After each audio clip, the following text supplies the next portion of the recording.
mo na okay tayo, lagi kang masaya. Ako yung laging nandyan kapag may problema ka. Pinapakinggan kita kahit pa ulit-ulit na. Kahit ako di mo tanungin kung okay pa ba. Sanay akong umintindi kahit ako nasasaktan. Iniisip ko normal lang yan, lilipas din yan. Basta ikaw ayos ka lang, sapat na sa akin yan. Kahit unti-unti na akong lumalayo, hanggang sa napansin ko parang may mali na. Ikaw okay lagi pero ako hindi na. Tahimik lang ako, di ko sinasabi, pero sa loob ko napupuno na. Naintindihan ta ka man perme, pero tanugaro dahil mo man lang naisip kung nakukulogan o kinulugan mo na ako. Naintindihan ta ka man perme, pero tanugaro dahil mo man lang naisip kung nakukulogan o kinulugan mo na ako.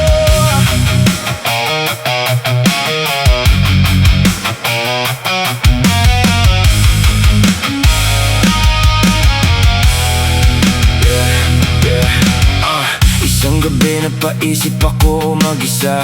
Bakit ako lang ang laging nag-aalala sa'yo, diba? Pag ikaw may kailangan, nandito agad ako. Pero pag ako na parang wala lang, doon ko naisip hindi na to pantay. Ako lang nagbibigay, wala kang pakialam.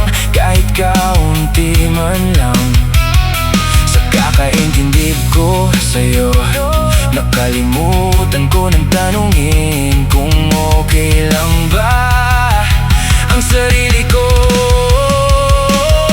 Hindi mo alam, pero nasaktan mo ko nang hindi mo namamalayan. At ako naman, hinayaan ko mangyari yun.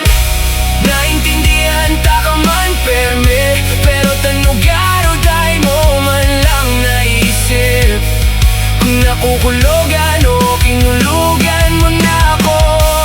Naintindihan ta ka man perme, pero tanugaro dahil mo man lang naisip kung nakukulogan o kinulugan mo na ako.